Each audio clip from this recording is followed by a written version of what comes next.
Hello, welcome to Storytime with Judy. Our book today is Holly's Christmas Eve by Wendy Watson.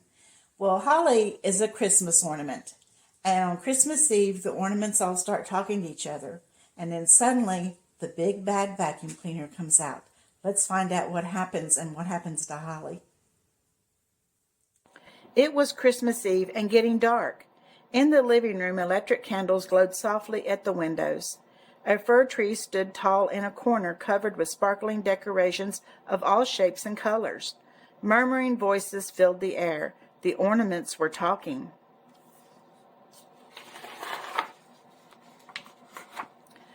"Toot toot," said Train Engine. "Who's new?" "I'm new," said a little painted wood ornament. "My name is Wooden Doll, but I call myself Holly." She curtsied. "Welcome," said Train Engine. "Glad to meet you, Senorita," said Tin Horse. "Greetings, little one," said Cloth Bear. Before anyone else could speak, the whole tree began to shake.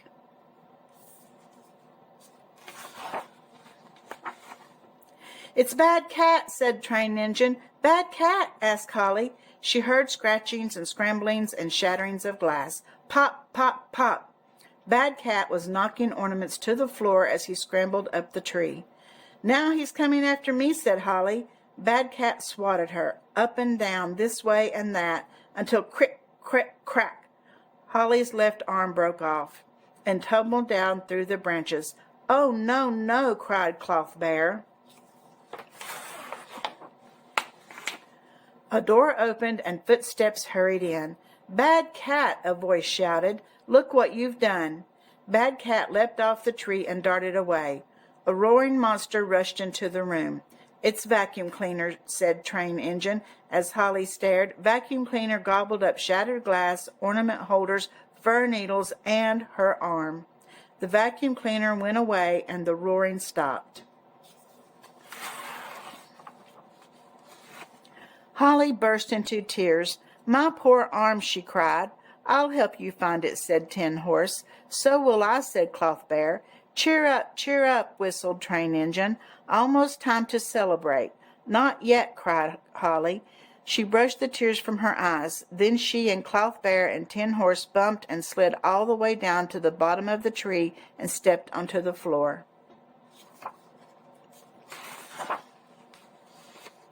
Out of the living room into the hall, the tree ornaments skidded and skated across the slippery floor. Suddenly, a furry creature scuttled toward them. "Aha!" chortled Spider. "I'll take this one." In a flash, he lassoed Holly. "Stop!" shouted Tin Horse. He and Cloth Bear yanked Holly this way and that until she was free. Down the hall they all ran. Where was Vacuum Cleaner? "Aha! Over there!" a voice suddenly growled. The ornaments jumped and looked behind them.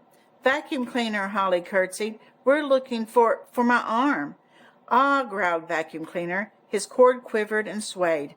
"First, guess this. Tall, fragrant, always green. Proud I be, the forest queen."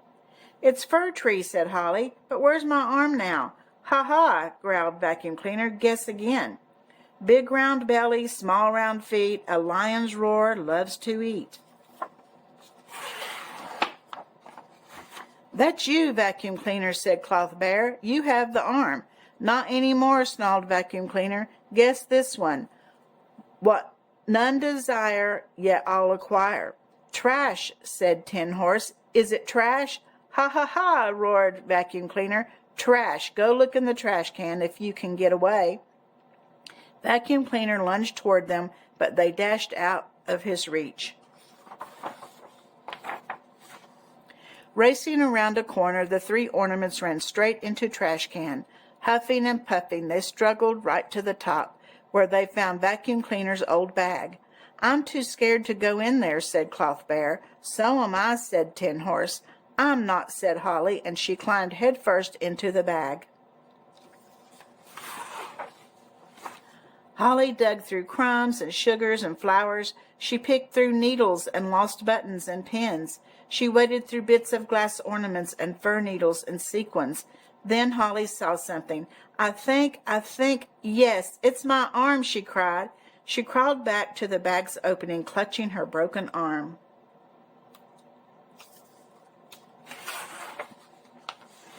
We found it, shouted Cloth Bear and Tin Horse. As Holly squeezed out of the bag, they heard the ringle jingle of sleigh bells. Hurry, hop on my back, said Tin Horse. With Holly and Cloth Bear holding tight, Tin Horse scrambled to the floor and raced clickety-clack, clackety-clickety-clack, all the way back to the living room.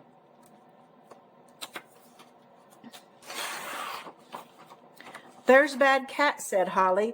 Caramba, said Tin Horse, let's charge him. Not now, for heaven's sake, said Cloth Bear. Attention, train engine tooted from the tree. Here comes Santa. The ornaments cheered. Whiskers and whistles, Santa Claus chuckled. I have surprises for you. Shut your eyes. Holly felt Santa tipping her over, touching her shoulder, hanging her back on the tree. She heard Santa Claus rustling and rummaging and ornaments whispering and giggling. Finally, Santa Claus spoke again. You can look now, he said. Holly opened her eyes. Santa Claus, she said, you fixed my arm. Thank you. I love this new bow, said Cloth Bear. And that hat is magnifico, said Tin Horse. Just then a clock began to strike the hour. Sleigh bells and snowflakes, said Santa Claus. It's time for me to leave. Goodbye, Santa, cried the ornaments. Goodbye, goodbye, said Santa Claus, and a Merry Christmas to all. Then he was gone. Now, said Train Engine, now we can celebrate. It was Christmas Eve, and the night was dark. In the living room, electric candles glowed softly at the windows. A fir tree stood tall in the corner, covered with sparkling decorations of all shapes and colors. Laughter and music filled the room. The ornaments were singing, but not all of them. In the midst of the excitement, 3 tired friends snuggled close together and smiled as they slept. Well, Santa fixed Holly right up, didn't he? I hope you enjoyed the story, and don't forget, if you've got a Christmas tree and a cat, you might have trouble. See you again tomorrow, and don't forget to subscribe.